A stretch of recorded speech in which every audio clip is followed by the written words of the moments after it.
What's up guys, my name is Julian and today I'm reacting to a video that another YouTuber, Scotty Kilmer, who is an auto mechanic and probably the most popular auto mechanic on the internet. He has almost 6 million subscribers on YouTube, which is absolutely incredible. He's built up an amazingly large following. When it comes to car advice, I would definitely say that Scotty is the go-to place. But unfortunately, he has made a video on solar just 1 month ago and it already has over 200,000 views, which is amazing. But the problem is that most of what he said in this video is not accurate. And so what I'm doing is breaking down the video for you and in detail explaining what he got right and what he got wrong, because with someone that has such a large audience that can put a video out on almost any topic and get maybe hundreds of thousands of views pretty quickly, that's dangerous when you're talking about a topic that you're not really an expert in. So, you know, no shade on Scotty. You know, like I said, if it comes to car advice,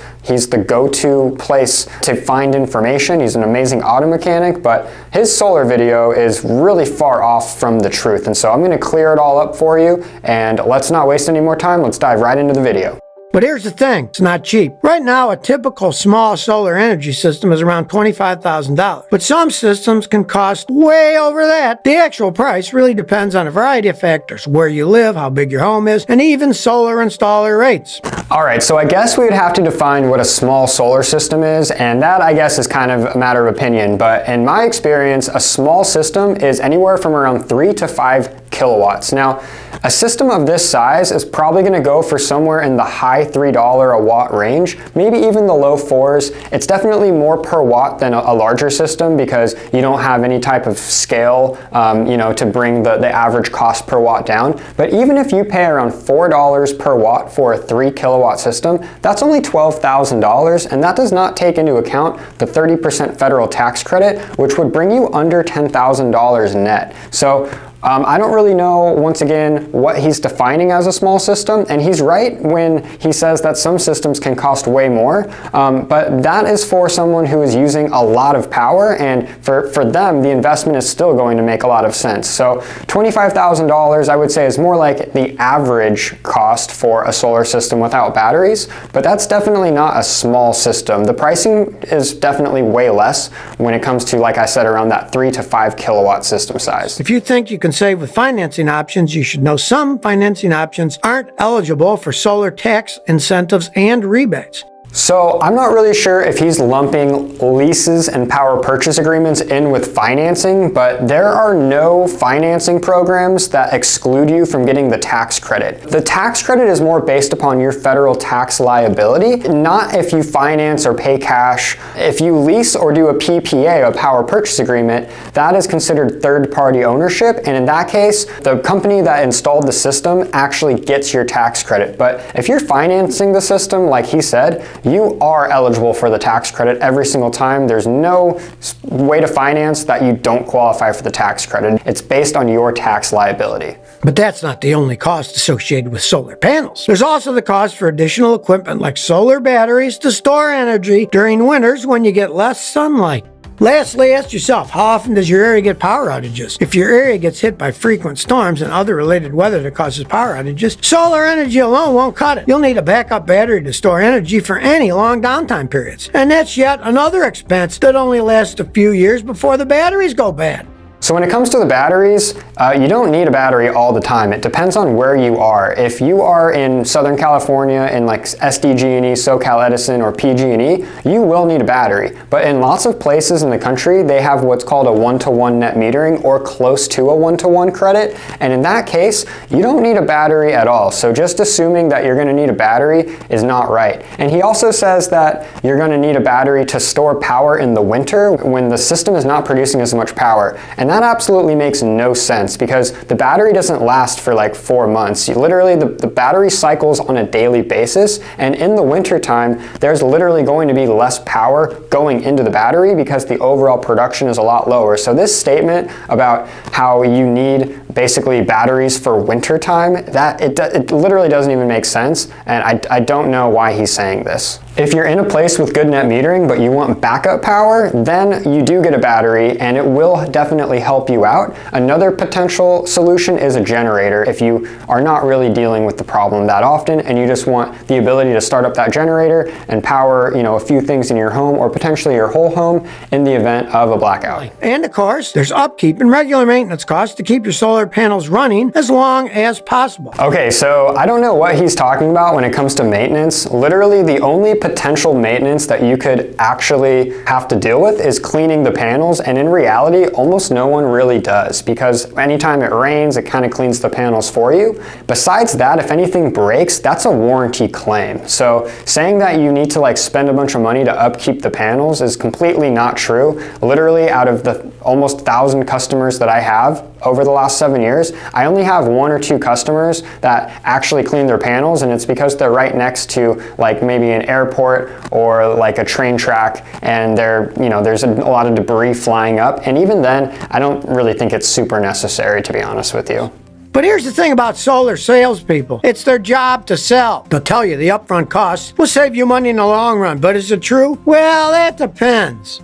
Typical solar systems are estimated to last 25 to 30 years. According to the U.S. Department of Energy, the average payback period for solar systems is between 6 to 10 years. On average, you can benefit from an average of 17 years of savings on utility bills. So here I'm a little confused why he's saying this in a negative light, because he's literally saying that the system will pay for itself anywhere from around 6 to 10 years, which of course depends upon where you are, and that you'll receive about 17 years worth of savings on your bill. So I'm not sure why he's saying this in a negative light when you're going to be basically seeing somewhere in the range of a 15% ROI on average, or internal rate of return, and getting about 17 years of extra life out of the system after it's paid for itself. For starters, solar panels can ruin your roof, and it can happen in multiple ways, not just one. For example, solar roof panels can cause serious heat damage to the roof. Remember, solar panels absorb sunlight. If a solar panel is in direct contact with your roof, the heat can transfer to your shingles or other roofing materials. This can cause the materials to crack and even melt. Okay, this one's kind of a funny claim, because at the end of the day, what's happening on your roof is the solar panels basically get hot, which is true, but there's a railing system in between the actual roof and your solar panels, and underneath your panels is actually going to be the coolest place on your roof. Even when the sun is beating down on the roof, it gets really, really hot, but the minute you put solar panels and you block it, now the solar panels are essentially taking the brunt of that heat, and underneath the panels, your roof is actually going to last longer than if you didn't have panels, because it's not as exposed to the UV rays, which at the end of the day is a big reason why roofs deteriorate, especially on a shingle roof. All of the standoffs and the railing is in the shade as well, and so this whole idea about your roof is going to melt if you put solar panels up because they get hot is absolutely silly. I have no idea where he got this. On top of that, if a rainstorm hits, and there's a possibility moisture can get in between the panels and your roof. You know what that means? Rotting and other water damage to the roof support structure. Alright, so I have a feeling this was just kind of bad writing and he didn't say it accurately, but I would hope that water is going to get in between the panels and your roof, because at the end of the day, the water is going to freely flow on your roof. If it's raining, it's going to flow underneath the panels. That's how it's designed. Now, if he's talking about water going into the roof penetrations, that is of course a different story, and yes, that is a risk, but at the end of the day, out of the multiple hundreds of systems that I've worked on, I've literally only received a handful of calls for a leak, and usually it's very, very minimal. So statistically speaking, if you have a good installer, you should not be worried about roof leaks. And don't forget about the weight damage that solar panels can do to your roof. If your roof is already damaged or weak, drilling a bunch of solar panels is only going to make the problem worse. If your roof isn't strong enough to support the weight of solar panels, it could eventually collapse or cause other structural damages too. Well, here it looks like he got some stock photos of almost like a ghost town. One of those roofs is a metal roof, which you can't even put solar on, so I don't know why he's showing that. But at the end of the day, a solar panel system usually weighs about 3 pounds per square foot, and if your roof cannot handle 3 pounds per square foot, you have major bigger problems than the solar system, collapsing your roof. Your roof is made to withstand well over 10 pounds per square foot. If you can't even put 3 pounds per square foot on your roof,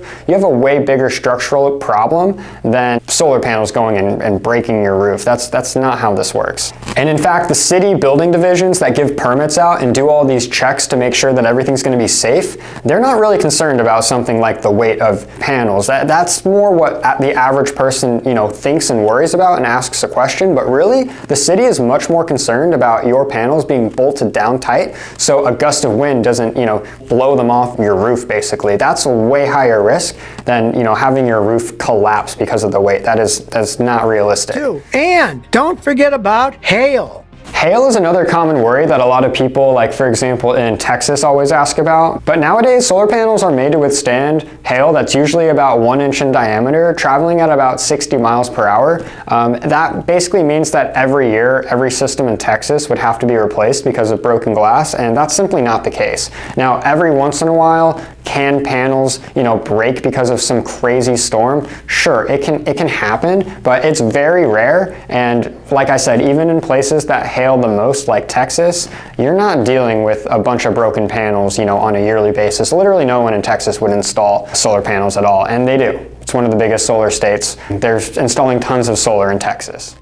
By now, you're probably thinking there must be a way to prevent roof damage. Well, you can try. First of all, you want to hire a professional installer, which can help reduce the risk of roof damage. You should also ask a structural engineer or qualified solar installer to confirm that your roof structure can handle the additional weight. Also, choose a mounting system that's compatible with your roof type. Yeah, obviously you want to get a professional installer. Some of these guys that want to do it themselves, they drive me crazy because they think they know what they're doing, and in reality they have no idea about all of the little things that they don't even know about. So yeah, you obviously want to have a professional installer, but that professional installer is going to choose a compatible mounting system for your type of roof. Whether you have a shingle roof, a tile roof, a flat roof, these all require different types of hardware to mount, and any good solar installer is of course going to know what the best kind of mounting hardware is. That shouldn't really be something that as a homeowner you need to really get into the weeds and worry about, because your installer, they're the ones warranting the work, and they're going to use hopefully a high quality mounting system. And install leak barriers around the solar panel mounting points. These barriers can help direct water away from holes in the roof and reduce any risks of leaks. So that little water barrier thing that he's showing there, I've literally never even seen that ever. If he's talking about just having a good mounting system that is watertight, then yeah, of course you want that. But I've literally never seen ever a single installer put anything around the standoff to divert water. The flashing has that built in to where water flows over the flashing, or the seal is completely blocked by a butyl rubber seal.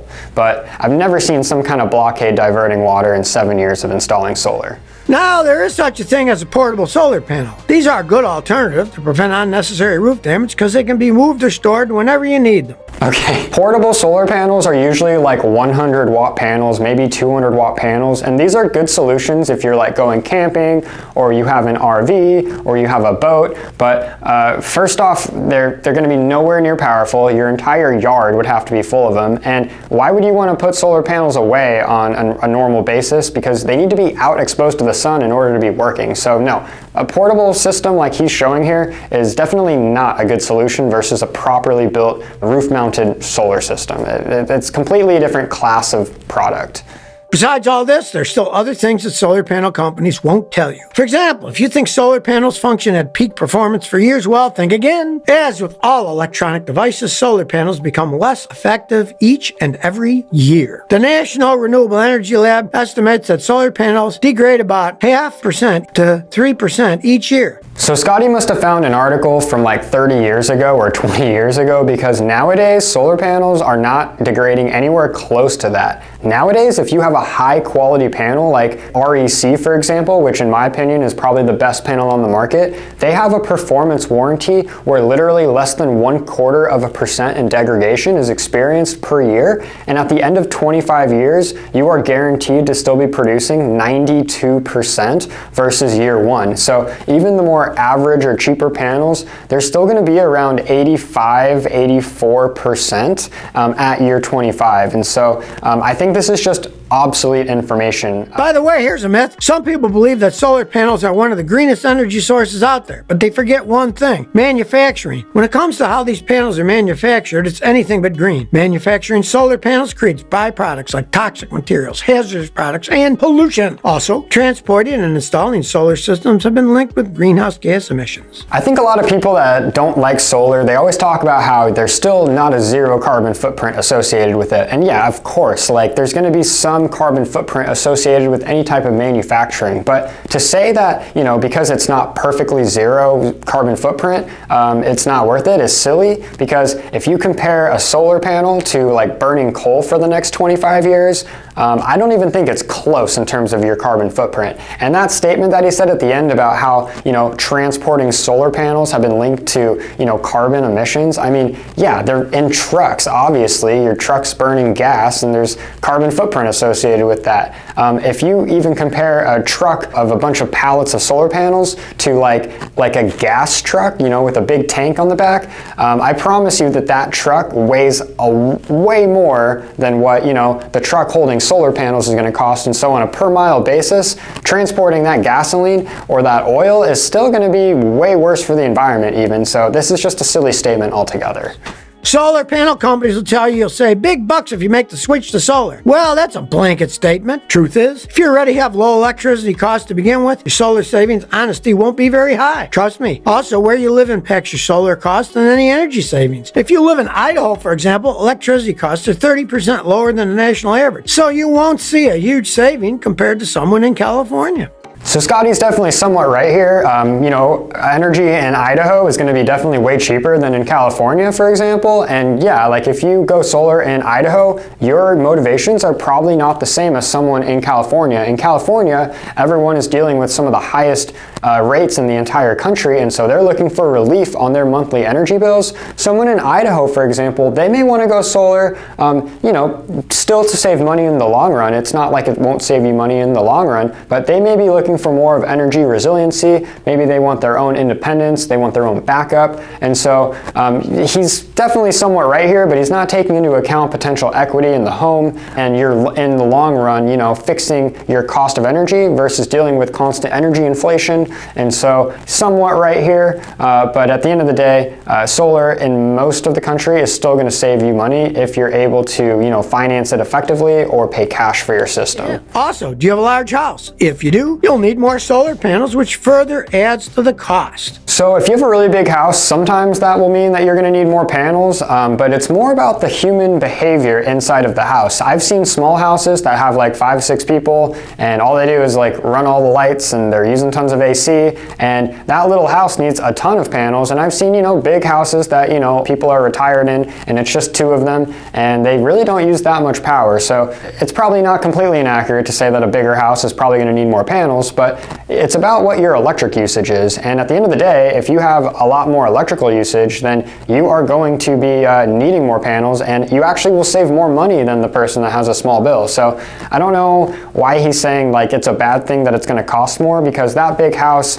is experiencing a way higher electric bill. And for example, many solar salespeople will tell you that the federal solar tax credit is going to help you. Basically, when you install solar panels and other related technology, you receive a portion of the cost back on your taxes. From 2023 until 2032, portion is 30%. That doesn't mean that the government will send you a check for 30% of what you paid for the solar panels. Instead, it means you can count this credit on your tax. Okay, so I understand what he's trying to do here and explain to you that not everyone qualifies for the tax credit, but he's inaccurate when he's explaining how it works. If you're a W-2 employee and basically your taxes have of course been taken out of your paycheck all along, at the end of the year, after you subtract out all of your deductions, you have a federal tax liability. And so literally, if you are filing this way, it can be a check that is larger than your normal refund, because they're giving you back your taxes that you've already basically had removed from your paychecks throughout the year. And if you're like a 1099 filer,